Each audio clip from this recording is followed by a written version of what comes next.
Your new or existing home is one of your most important assets, yet too many people rely on sites, shows, and tips from people who are not in the real estate business when making important decisions. It's time to get real and trust a professional. This is Real Estate Today with host Deb Tomaro. In this series, you'll learn about making smart decisions when it comes to buying a home, selling a home, or even staying in the home you're in. Now, here is your host, Realtor Deb Tomaro. Hi. Hey. Welcome. I know, that was exciting. That was a great intro. It was an awesome intro. It's almost like they do it every week. I am Deb Tomaro, and this is Real Estate Today, and we're going to get our heads on straight because we got a little bit of that fall delirium.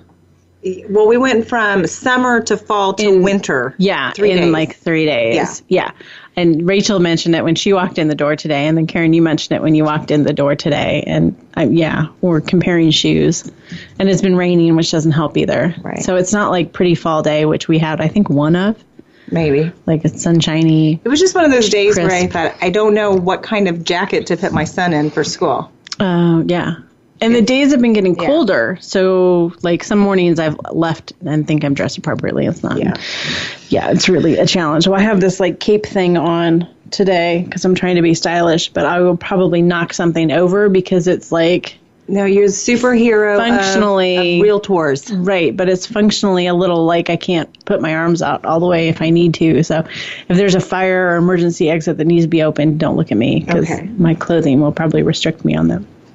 So let me introduce Karen, because you already heard her voice. That's Karen Rastel, who's the best damn lender in the state of Indiana, Ruoff Home Mortgage. Hello, Karen. Hello. Thanks for joining me today. And we are also joined by the lovely Rachel, associate producer. What do I say? Face of an angel, mouth of a sailor. Yeah, so we don't let her on the air, but she is here posting. So go to Facebook, Deb Tomaro Realtor, and you can always find me there. I'm excited. I'm going to do another guest gig on a friend's podcast tomorrow. Has nothing to do with real estate, but about cruising again. Oh, exciting! Yeah, and that'll probably take me back to vacation mode. Well, I can totally see if you ever got out of real estate, you could be like a cruise planner, a cruise director, do those informational seminars on how to cruise. I'd love to do that. Like take old people on a bus tour of someplace. I love that. I know people think it's cheesy. I love doing bus tours. Because the one I've done a few, I did one to Cuba like 10, 12 years ago. And it was just everything was sort of playing out for you so that you could really sort of allow yourself to enjoy. You were just like never stressed about where am I going to have dinner because that's where you're going for dinner, and stuff like that I like to just. You would enjoy trying to put something like that together for Oh, totally. Okay. Totally. I would just like to show up and go on said tour. Like I don't. Yeah. Well, I mean, No, I've done it. Like my parents went to Maine with us one year. They met us in Maine, and I had a whole spreadsheet. Everybody got a copy of the itinerary and everything all planned out. So much like Tony. I had no idea. Yeah, that's pretty awesome. Okay, so we're going to talk about real estate today, though. But this is kind of weird, and so. I have no idea why I want to share this article with you, except that I got up this morning and I was working on the show prep, and I had my phone face down on the desk next to me, and at one point I picked it up, and this CNN Money article was on my phone. So it was like a sign. I had not clicked on it. Okay. I don't know where it came from or why it came, but there it is. And so I felt that God was telling me, okay, you need to share this with people. So it has nothing to do with anything except that I was led to share it. Okay. So this was from CNN Money and The Motley Fool, which usually has some pretty good stuff. It says amassing $1,000 might seem like a reasonable enough feat, but the majority of Americans have yet to accumulate that much in a savings account. This part threw me. In a recent Go Banking Rates survey, 69% of adults admitted to having less than $1,000 in the bank. 69%. Adults, meaning? People over 18. Oh, well, I know that, but I'm still like, I'm kind of dumbfounded by that. Right? Yeah. Where's she at? 34% have no savings at all. The problem with not having adequate savings is that you never know when an emergency might strike. You could lose your job, fall ill, or find yourself up against, this is what I care about, a major home repair that simply can't be postponed. It's like I always ask my clients, what you going to do if the furnace goes out? Right. Tell me that you're going to be warm over this winter, because if you're not, then I'm not real comfortable with you buying a house. If you don't have the cash available, you could end up in serious debt with an equally serious black mark on your credit history. We always talk, I don't remember who I was talking with last week about credit cards. And like you buy $1 taco and put it on your credit card. And at the end of the day, that taco ends up costing you, $23 because of all the interest you accrue.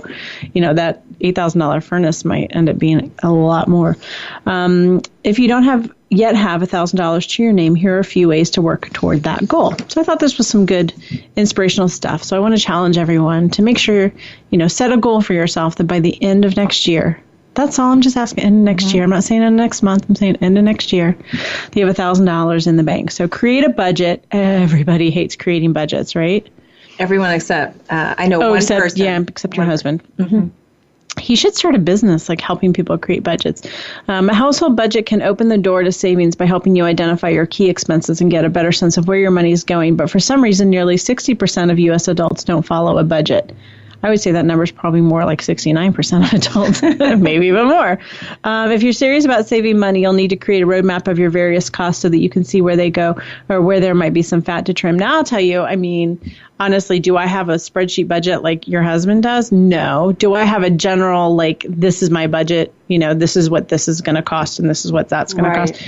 Yeah, I have a general idea because that way I know when I've got extra to put aside, Yeah, there was someone that was just talking about they don't pay attention to what's in their bank account because they just have a good feel.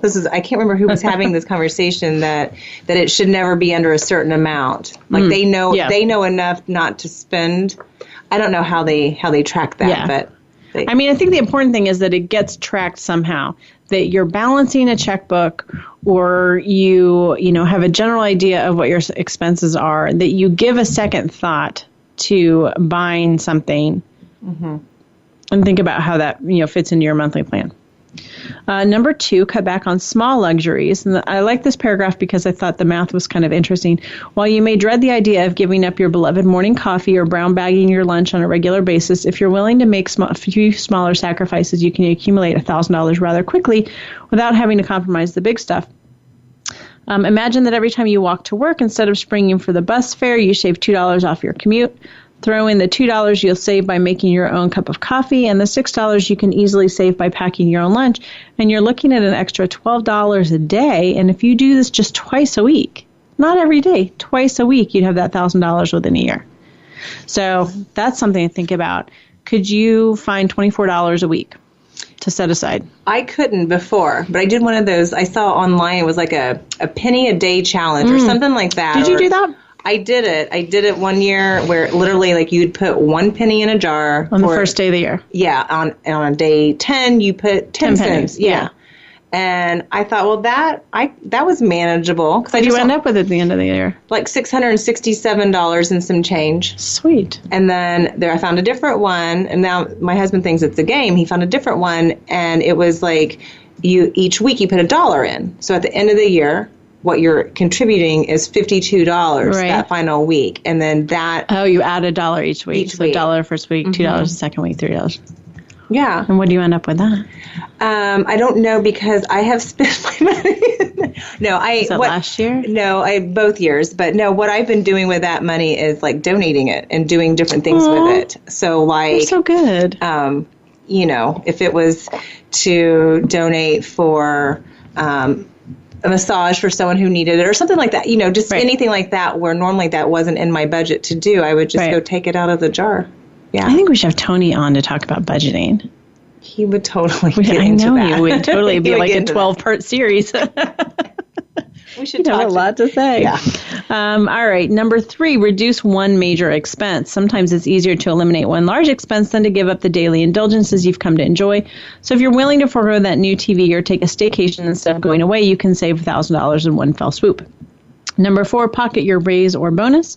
Depending on the company's fiscal year, your raise may not have kicked in. Similarly, if you work on commission or are eligible for bonuses, you may be looking at some extra income in the not-so-distant future.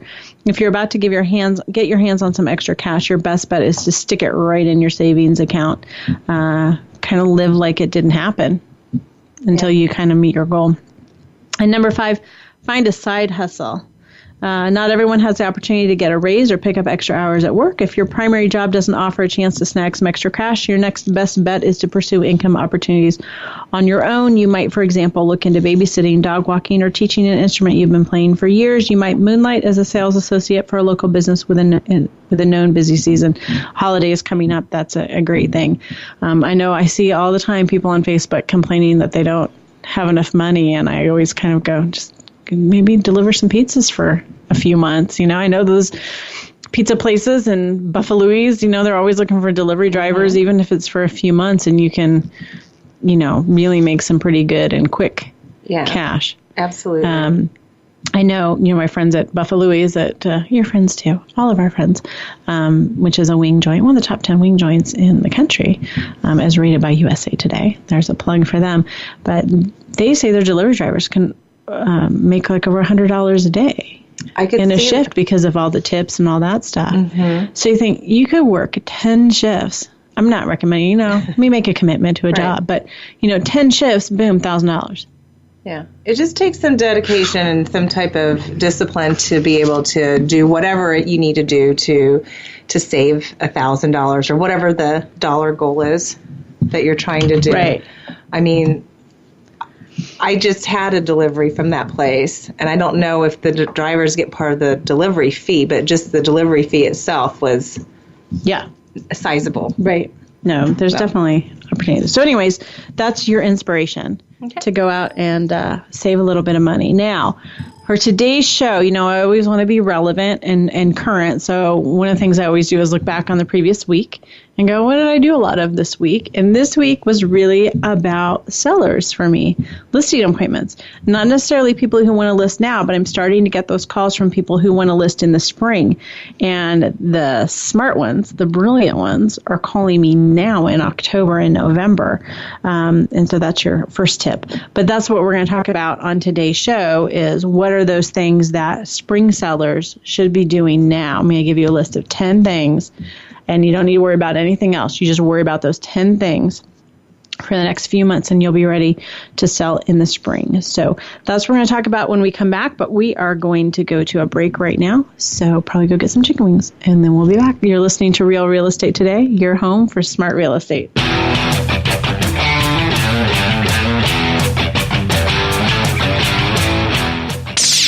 The Internet's #1 talk station. #1 talk station. VoiceAmerica.com. Are you interested in buying or selling a home? Not sure what the next step is? Deb can help.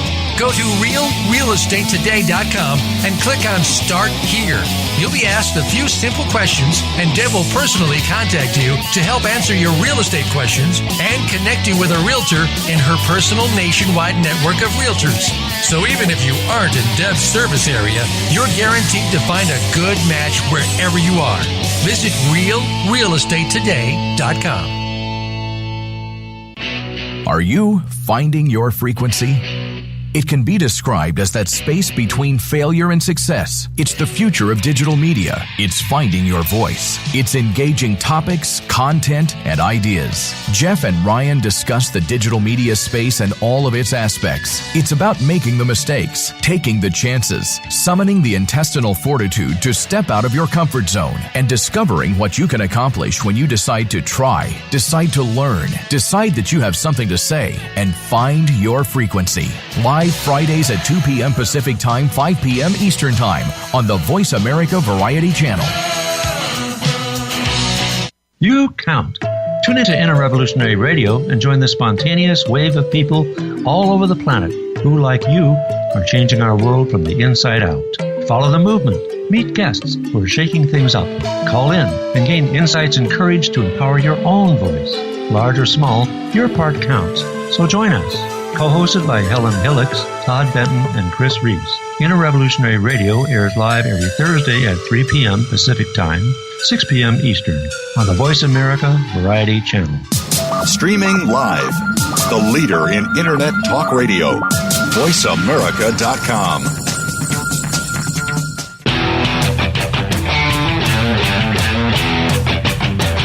You are listening to Real Estate Today.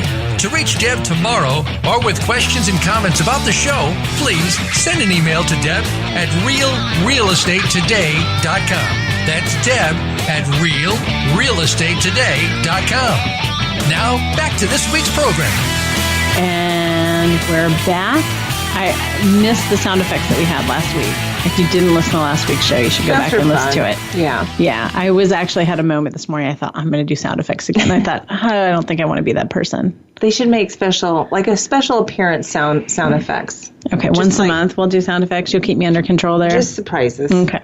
Well, thank you for coming back. We are talking today about spring sellers and what you should be doing now in the fall. I'm working on putting together kind of like my top 5 podcast shows about selling and my top 5 podcast shows about buyers. And I'll have links to that. Like I'll have a little post or whatever on my website. So if you're a seller and you want to know quick, because there's a ridiculous amount of hours of podcasts out there now, probably close to 80. And so I think if you pull it up on like iTunes or something, you're like, well, I don't even know where to start. Yeah. So I thought I need to go through and pull out and this is going to be one of the shows that I think the sellers need to listen to. Changing subjects, but not. Stick with me because we'll get back there. Because we always do, right? Yes, we always do. We always do. Rachel posted an article for me on Facebook this morning about weird real estate laws. And our friend Stacy commented on it. And there was one that said you can't chew gum on Sundays, which has nothing. It's not a real estate law. It's just a weird law. But tell me where that law is. I may want to send somebody there. Is it New Jersey? Oh, okay. Yeah, you probably do, right? But it got me thinking, so I wanted to Google some other weird real estate laws. Okay. And so just here's some examples. In Missouri and Arkansas, it's illegal for numerous women to rent an apartment together. In Missouri, the magic number is 4, and in Arkansas, 6. Huh. That's about preventing brothels. Oh. But, I mean, legit, right? There's one that if you dream of owning an alligator, that's illegal. This is Sunday is a day of rest. I get that. Don't you just hate when you're trying to sleep in on Sunday and someone starts up their leaf blower or lawnmower, shattering the peaceful silence of the morning? Yes. Well, in Hawaii and New Mexico, those actions are illegal. Can't mow your lawn on Sunday morning. Other states restrict DIY activities like roof shingling on Sunday as well. And in New Jersey, you should hold off on painting your house. And in New York, putting putty in those nail holes can wait. The states maintain laws that originated in a very Christian majority-oriented time and were used as a further means of control. In California, there are strict restrictions that limit the amount and type of plants homeowners can keep outdoors. There's a town in Washington that limits the number of toilets you can have per building because they want to limit growth. You ever wonder what happened in order for someone to I've got an idea. Adopt a law? Let's limit toilet growth. But it makes sense. They want to limit the growth, which a lot of communities are wanting to kind of control the growth. And so they just figure if they limit the number of toilets, they'll limit. That makes sense, right? Sure. Yeah. Painting doors a funky color, that's limited in areas of St. Louis. And then our favorite, in New York, you have to disclose if your property is haunted. So anyways, that got me thinking about other weird things that are maybe a little bit more legit. And I think I've mentioned this before, but, I'm helping Eurus's mom move from Pennsylvania. Mm-hmm. And she has a house there to sell. And one of the things that has come up is that in her township in Pennsylvania, she has to have a camera sewer line inspection submitted to the township municipal authority. And then they come back and tell you if you need to replace your sewer line or not. Oh, my gosh. You cannot sell your house or refinance your house without having that done. They will not give you clear title. Wow. So here's what happened. $7,000 later, right? Because these sewer lines are old, and I think were just installed poorly, and I think they're clay tile or something. And I saw the camera, and I mean, there's roots and there's storm water flowing into them, and et cetera, et cetera. And so she has to replace it. Well, we've watched over the past year all the other houses in our neighborhood go on the market, and we've seen every single one of them have their driveway or their yard dug up. So we were like expecting that. There's no way. But what's amazing to me is that it's for refinancing too. So, I mean, what do you do if you don't have $7,000 sitting around?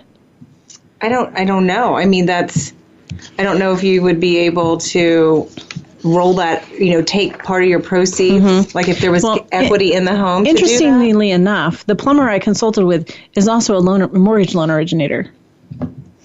I don't know how that happened, but anyway. So is plumbing his side hustle? I'm not sure what's his right. I don't know what's his primary gig. Super nice guy, but he said that there are some instances with refis where you can escrow it, so you can kind of roll that if you've got enough equity in the house. Okay. But with a sale, you really can't because it's got to be done before the transfer of the property. And this is something that's very, very common. I found an article with all kinds of outrage.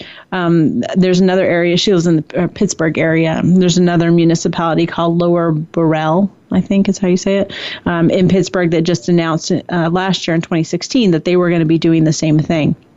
And some of the realtors were complaining that, hey, you're putting the onus on us to be the bearer of bad news, that we have to go out and tell all of these sellers, hey, you have to do this before you sell the house, which kind of would stink to have to tell people that. But anyways, my point is, and here's where we come around to it, you got to prepare. Be as prepared as possible because you never know what things are going to pop up. And if you're prepared in every other sense, and then you have, a sewer line thing come up, then you're a little bit better able to handle it. It may not be as overwhelming if you're taking care of all the other things that you're about to go through. Exactly. So but I thought that was just kind of interesting. And the plumber mortgage officer told me that it's in New York. They're doing this a lot, and it's becoming more and more popular in municipalities that you have to make those repairs and kind of pitch in. And, yikes, it's so expensive.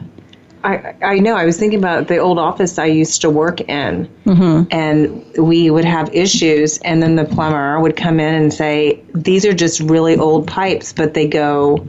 Then you have the whole city involved, and then it's like, who's responsible for replacing all of this old material? Yeah, and there's a lot of discussion about, do you go to the main junction? Do you go to the right-of-way? And oh my gosh. Yeah, it's kind of crazy. So anyways, all right, so 10 commandments. This is what we're going to talk about the rest of the show today. 10 commandments for what spring sellers should be doing now in the fall. And I'm going to be honest with you, and I say this to my sellers, and I don't feel like they always get me, but I say these are not comfortable things. These are not necessarily fun things. Most of my sellers, if they're buying another house, they are immediately, I want to look at houses, I want to look at houses, I want to look at houses. And they don't want to do these things because they're not that fun. But you need to have your vision. You need to have your eye on the prize. I know it sounds really, really silly, but I'm going to say, hey, this is a good time to sit down with your family, whoever's involved in the move. And almost, I know it's stupid, but make a vision board. What are you trying to accomplish by making this move, whether it's to a different city to get a job that's going to give you more opportunities, or, a lot of my clients, they just need more house. They just need a bigger house. Or they've just gotten to a point in their lives where they can afford something, a little bit different. So make sure that everyone understands what the goal is and why. And this reminded me of a show we did a couple months ago. We did a 2-part series with Dr. Amanda Quinby, who is a psychologist. And we were talking a lot about kind of sharing that vision and values and knowing what's important to you. And so, this would be a good time, call someone to come and help kind of mediate to make sure that everybody's on the same page. Because I'll never forget, I was sitting in a listing appointment, this was several years ago, and the husband and the wife were literally screaming at each other. And this was like the listing appointment. This wasn't even like that far down in the process. They were screaming at each other, and the whole home buying, selling process, they were pretty much at each other's throats the whole time. And I knew this was going to be an awkward experience for me. And I was worried about, how it was going to end up for them, because they were not on the same page at all. They ended up buying a house. We sold their house. They bought a house. They survived. But then I saw that less than 2 years later, the house they bought was up for sale. So then I had to look up to see if they were getting divorced, and they weren't. I thought maybe that was what was coming, but it doesn't seem so. But that tells me, too, that in retrospect, there was something off with the whole process, that they're selling their dream home. That was their dream home within 2 years. So you got to get on the same page. Okay. So that's the first thing that you have to do. So my number one, in terms of getting on the same page, is be able to state why you're selling the home. These are some of the things that Dr. Amanda talked about on the show with us. What you hope to achieve, whether it's more space or whether it's being in a different school district. I know people who move there because of that. And being able to state which each other member's biggest concerns are. It's that active listening. Yes. Right? You reflect back. Yours and I were joking about that the other night, and we were reflecting back, like, how badly he wanted a Twinkie. And I was like, I understand. He's going through a Twinkie phase right now. Grown man, Twinkie phase. But, I understand that you really want a fudge-covered chocolate Twinkie. I hear you.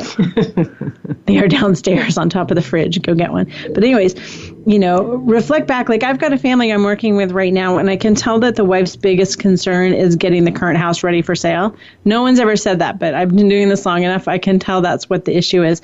They know they need to move. They're out of room, but it's been a really slow process finding a suitable home and making a decision. And I think because there's sort of those underlying issues. And I suspect that it's because she's stressed out thinking she's going to have to do all the prep work herself. And I don't think that's necessarily the case. They're a good, strong couple. They're not screaming at each other at all, but I think they just need to talk a little bit more without the kids running around and get on the same page and hear each other.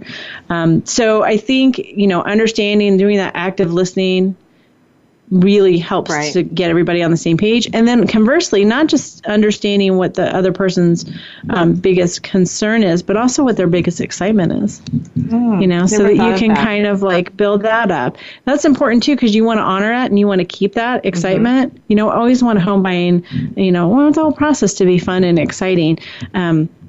So think about this too, if someone in your family is excited at the prospect of having a fenced yard, so they don't have to walk the dog in the rain every morning, right? Everyone else in the family needs to understand that. And then if you find the perfect house, except it doesn't have a fenced yard, everyone can kind of be aware that's going to be disappointing to that person. Yeah, and just acknowledge it, and kind of, lift that family member back up. Can we all just be nice to each other? Absolutely. That's my theme. That's all I want. That's my general theme in life. So that's sort of the precursor to what you do before the 10 Commandments come into play, right? You need to have those family discussions with whoever. And if your kids are old enough, involve them too, so that they're excited, because you're going to need their help in the selling process. So get them excited and get them involved. All right, we're going to go to break, and then we'll come back and talk about our 10 Commandments. So stick around. You're listening to Real Real Estate Today, your home for smart real estate.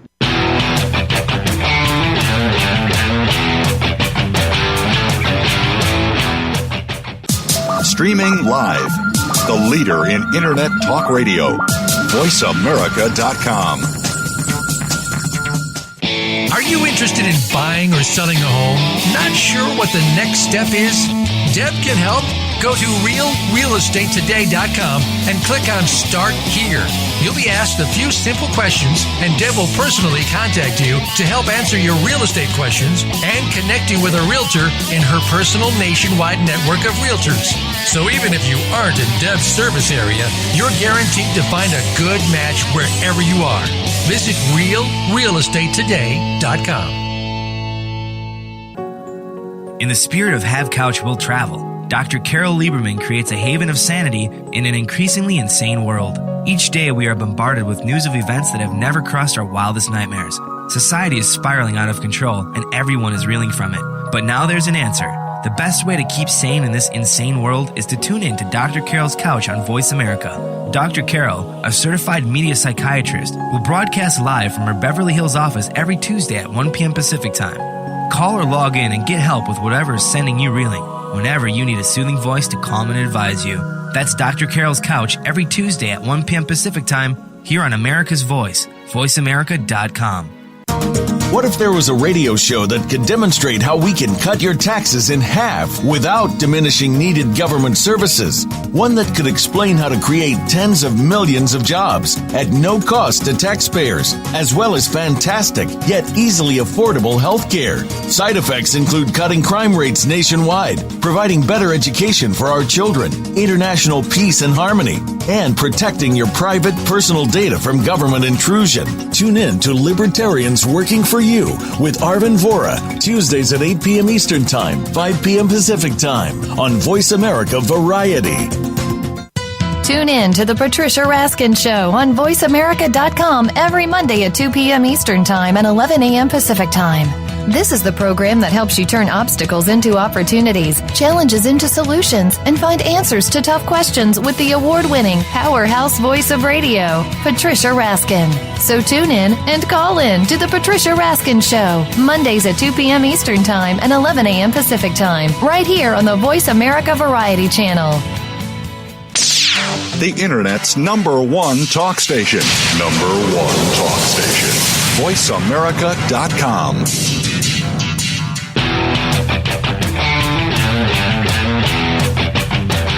You are listening to Real Estate Today. To reach Deb Tomaro or with questions and comments about the show, please send an email to Deb at realrealestatetoday.com. That's Deb at realrealestatetoday.com. Now, back to this week's program. All right, welcome back. We are talking today about the 10 Commandments of spring sellers in the fall. And I need to carve these on stone tablets. My favorite line from we talked about this once 2 years ago. History of the World, Part 1. No. The Mel Brooks movie.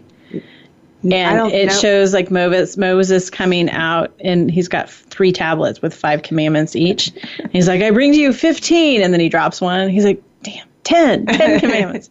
So anyways, I have 10 commandments. I tried to write them in like biblical words, but not so good. Okay, so number 1, pick thine realtor. Don't make fun. I'm not making fun. And then see, this is where I was going to have the sound effects. I was going to go, amen, after each one, right? Okay, anyways, pick thine realtor. I am hilarious. You need to start assembling your team. A football team does not wait until the day before the first game to put their team together, right? Correct. So why do you, seller, isn't selling the most expensive thing you have ever sold in your life more important than a football game? I would think so. Amen. I would think so. Okay, so interview. We've talked about this before. Interview realtors. You are hiring that realtor to work for you. You have the right to interview them and ask them anything you want. Also, look at their current listings. How are they presented? I was a little frustrated. I showed a listing last week, and the house has been on the market for like 4 months. There's no description. There's some pictures, but there's like no description. And it's like, come on. If you were interviewing a realtor who has no description about the house, don't. Nothing. Just go on to the next one. Wow. Anyways, if you pick your realtor by who gives you the highest numbers or the lowest commission, you're going to be disappointed. So you need to do a little due diligence. And this is the order in which I think you should do things. Okay? So first thing is you call me. Yes. This week. We'll set up a time to come out and take a look. So that is number 1. Number 2, knoweth thine financial strategy. Mm-hmm. And this probably involves meeting with a lender. Can you buy your new home before you sell? If not, what's your strategy? Most people that are looking to sell are also looking to buy, although every once in a while I run across and they're like, someone said, I'm just going to rent for a while until I kind of figure it out. I just had a client. It was awesome. She's like, I don't really know what I'm going to do. I might buy an RV and just drive around for a while. And that's what she's doing. I would love to do that. She had this little bitty trailer. She showed it to me. And I thought, maybe could live in that. It's pretty small. Yeah. And she's just going to kind of drive around the country and figure out where she wants to land. No, but I think you're right that there are more people that are taking a little bit more time in deciding on what that next move might be before they go and either buy another house, or maybe they want to build, or maybe, Most of my clients, though, if they're in the position where they're selling and then they're buying, the reason is because they're trying to buy their dream home.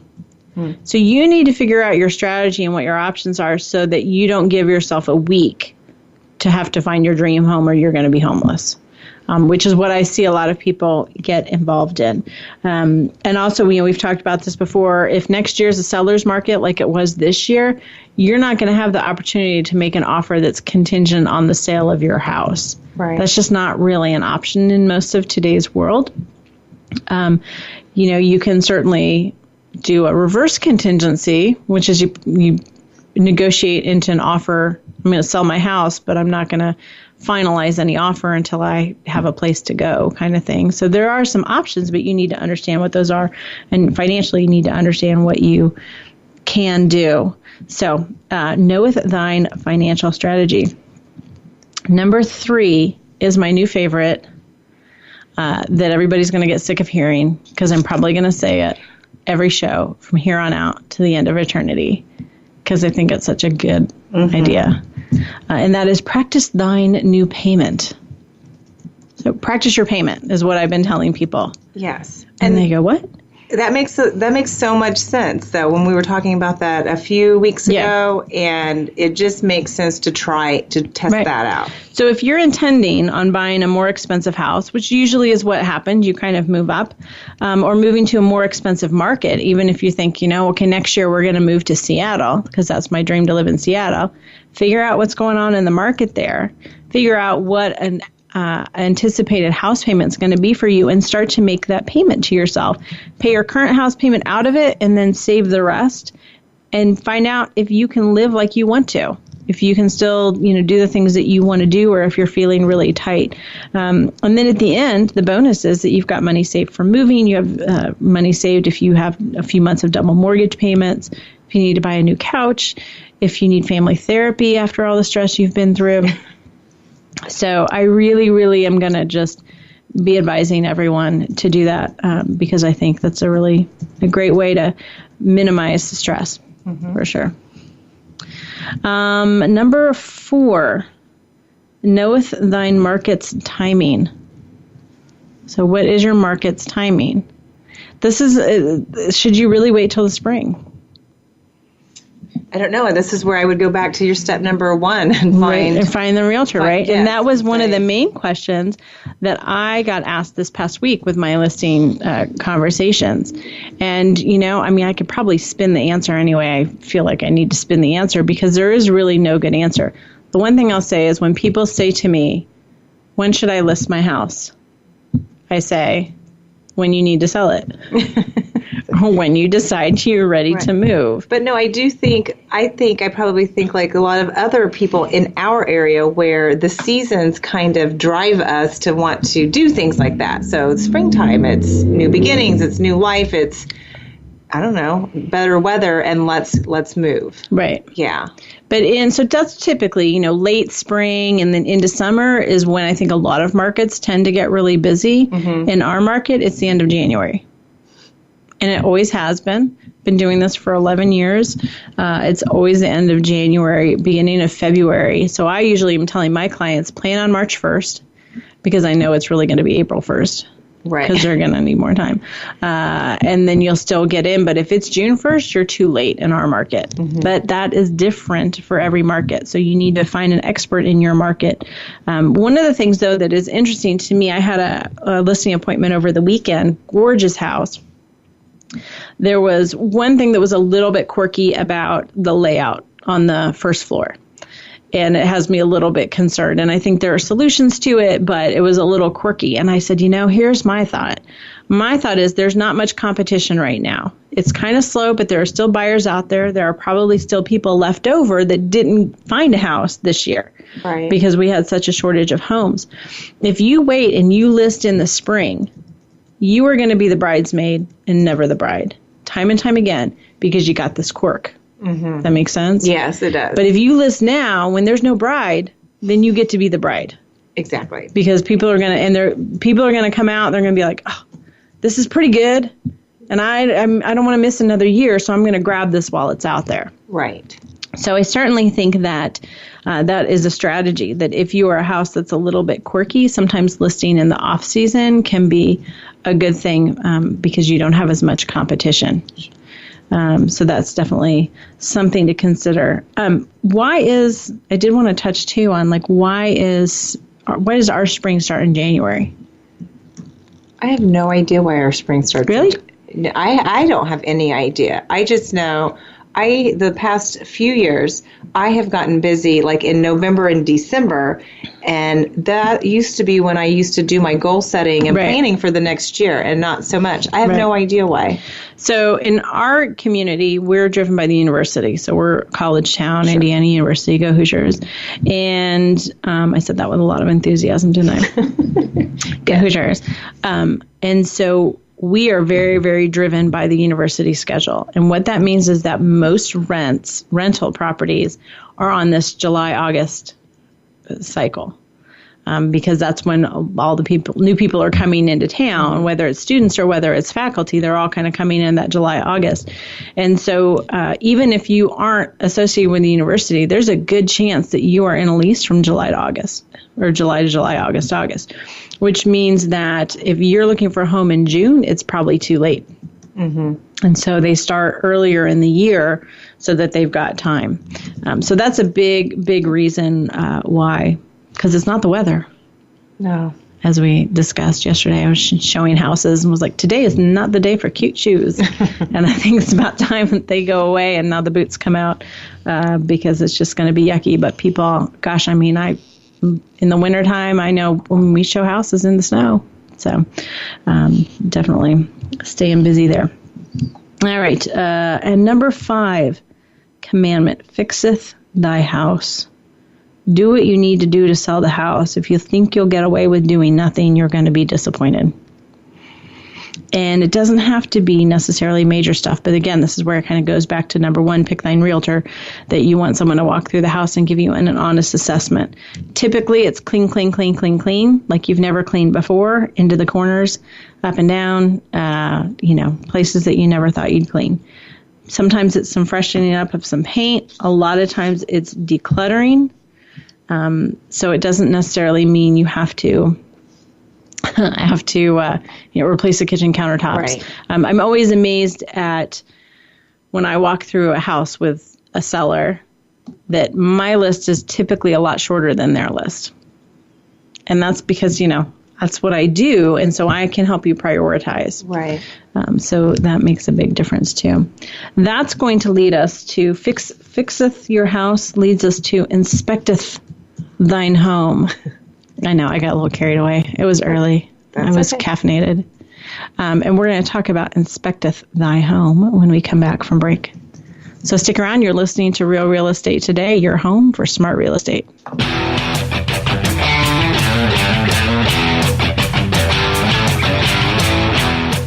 Stimulating talk. It gets those synapses in the brain firing really fast. All the time. The number 1 internet talk station where your opinion counts. VoiceAmerica.com. Are you interested in buying or selling a home? Not sure what the next step is? Deb can help. Go to realrealestatetoday.com and click on Start Here. You'll be asked a few simple questions, and Deb will personally contact you to help answer your real estate questions and connect you with a realtor in her personal nationwide network of realtors. So even if you aren't in Deb's service area, you're guaranteed to find a good match wherever you are.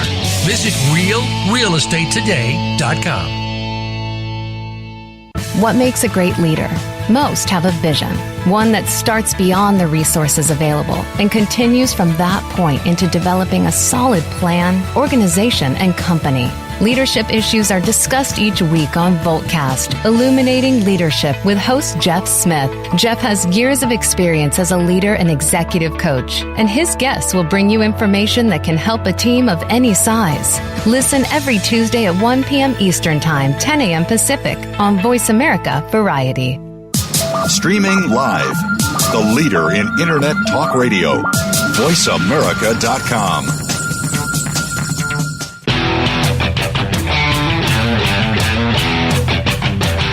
You are listening to Real Estate Today. To reach Deb Tomaro or with questions and comments about the show, please send an email to Deb at realrealestatetoday.com. That's Deb at realrealestatetoday.com. Now, back to this week's program. All right, welcome back. We are talking today about the 10 Commandments. Can I speak? Give me some of that liquor. That'll help me. 10 Commandments for sellers, spring sellers. And if you're looking in the fall time, this is what you should be doing. So just a quick recap. Number 1, pick thine realtor. Number 2, knoweth thine financial strategy. Number 3, practice thine new payment. Number 4, knoweth thine market's timing. Does it sound as stupid as I think it does? No, keep going. I don't really care. Number 5, fixeth thy house, which leads to number 6, inspecteth thine home. I had more sellers do pre-listing inspections this year, and it was great, and it resulted in a much less stressful process for the sellers. Many had the opportunity to make simple repairs themselves that they could do rather than hire an electrician at $75 an hour on some of that simple stuff. It gave sellers a chance to get multiple bids and to work with busy contractor schedules, because we were also running into that where we couldn't get stuff done in a timely manner. So do the inspection, spend the money. It will save you so much in the long run. I always tell people, the most stressful time when you're a seller is not waiting for the offer. It's that time between when you get the offer and when you get the inspection response. So do the inspection and sit down with your realtor and go over the list and prioritize. And that's typically, I'll do a walkthrough of the house, kind of tell you what I'm thinking, but then say, I really recommend you get a pre-listing inspection, and then we can come back with the cosmetic information that I'm telling you and the stuff that the inspector's telling you, and we will create a list from there and help you do what makes sense to get you to the end of the deal. I'm going to be focusing on the items that could kill the deal. Mm-hmm. So the roof and the HVAC and kind of those major things. And it doesn't necessarily mean that, if the home inspector says, well, your HVAC is really old, doesn't mean that I'm going to tell you have to replace it. I had one earlier, not too long ago. We just closed last month, I think. And I said, let's get it serviced so that we've got a clean bill of health. We take that receipt that says furnace is good. Right. We tape it to the furnace so that any buyer can look at it and see it. It's just been serviced. So that's good. And then we negotiated a home warranty, 2 years of a home warranty. So we said, hey, buyer, we know the furnace is old. Don't walk away because of that. We're going to give you 2 years of guarantee. If the furnace goes out, it'll get fixed. So there are strategies like that. So don't be afraid. I think sometimes people just want to bury their head in the sand and they take this hope and wish approach instead of taking action approach. Instead of hoping that things work out, I say, let's make things happen. Exactly.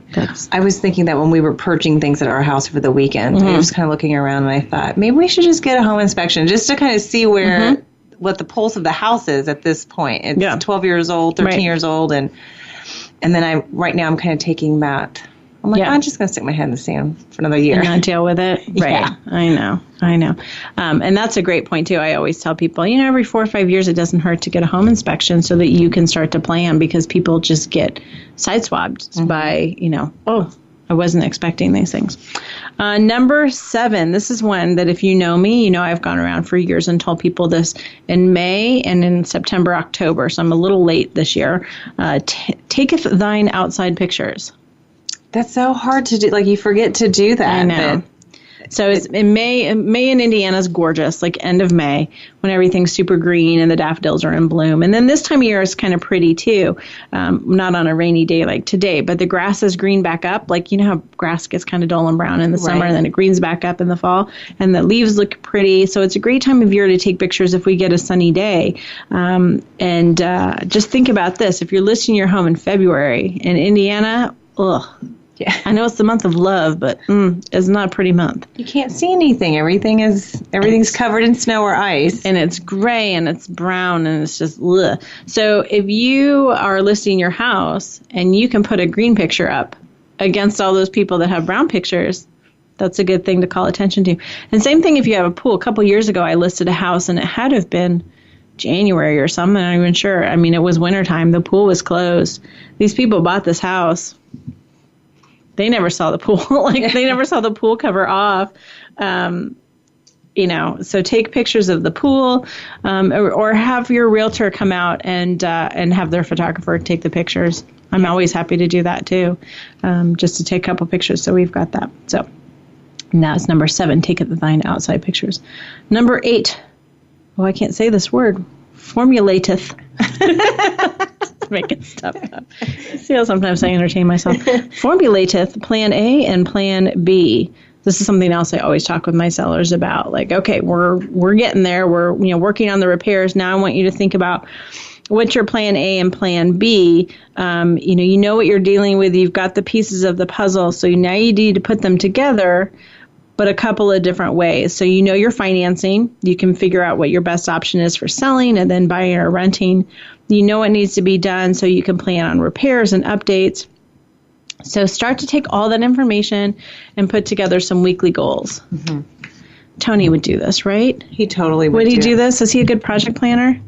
Yes, there'd be a lot of detail? A lot of detail and revising of it. Oh, and yes, okay. He would pass out the new information, everyone. Yes. Sorry. So basically what I say is pick your go date. Mm-hmm. So say it's March 1st. Add a couple weeks, because you're never going to make it on March 1st. And then start to plan backwards and just set a goal for each week. Write it down, post it. It's a project plan.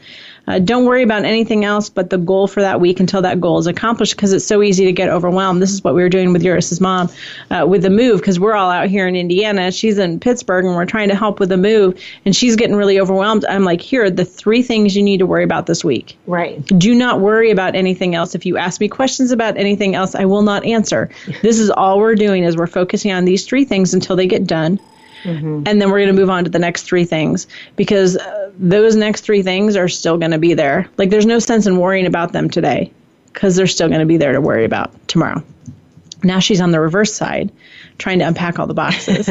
And we just keep going around going, what's going to happen if that box is still packed on Thursday? We don't know, but she has them labeled. Nothing. right. But Nothing's at least she knows gonna happen. She's not the gonna necessities die. unpacked. Puppies aren't going to die. The birds aren't going to not come back from the south in the springtime. I don't know. So just, but this is when you put your project plan together and you kind of have some contingencies. So you start to see now why October, November for a spring sale, kind of starting in October, November, is smart, because people are trying to do all this stuff in the course of like 4 days. I kid you not.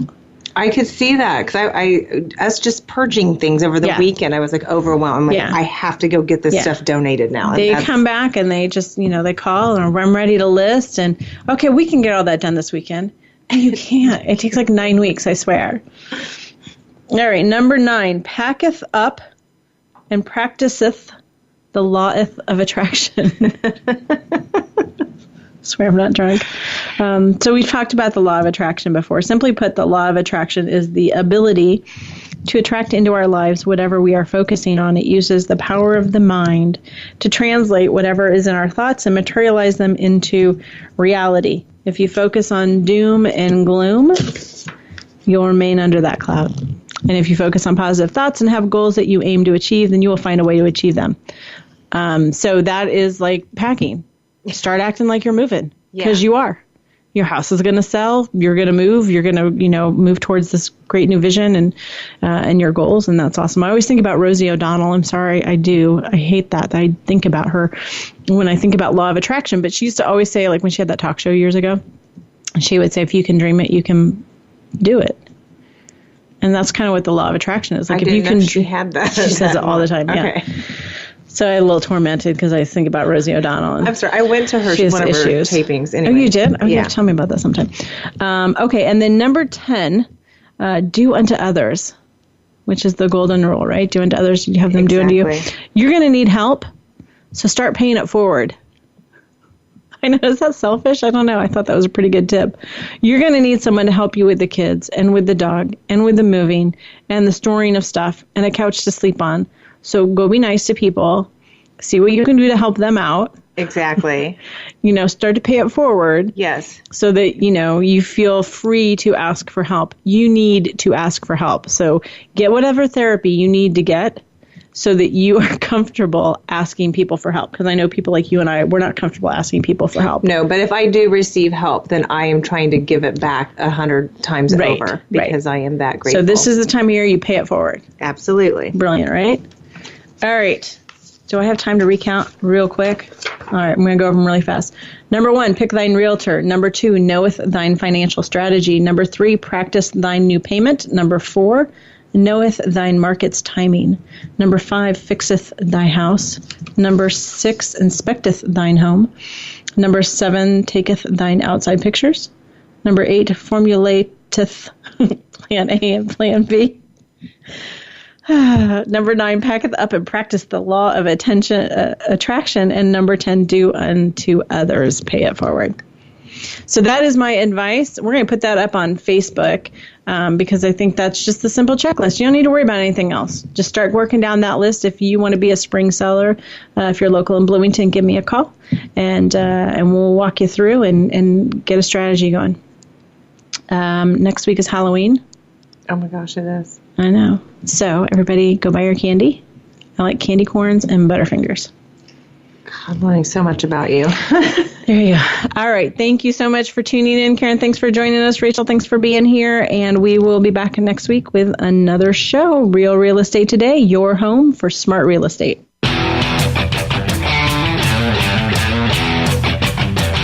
Thank you for tuning into Real Estate Today. Please join your host, Deb Tomaro, for another edition every Tuesday at 12 noon Pacific Time, 3 p.m. Eastern Time on the Voice America Variety Channel. Until next week, take care of your home. It's one of your most important assets.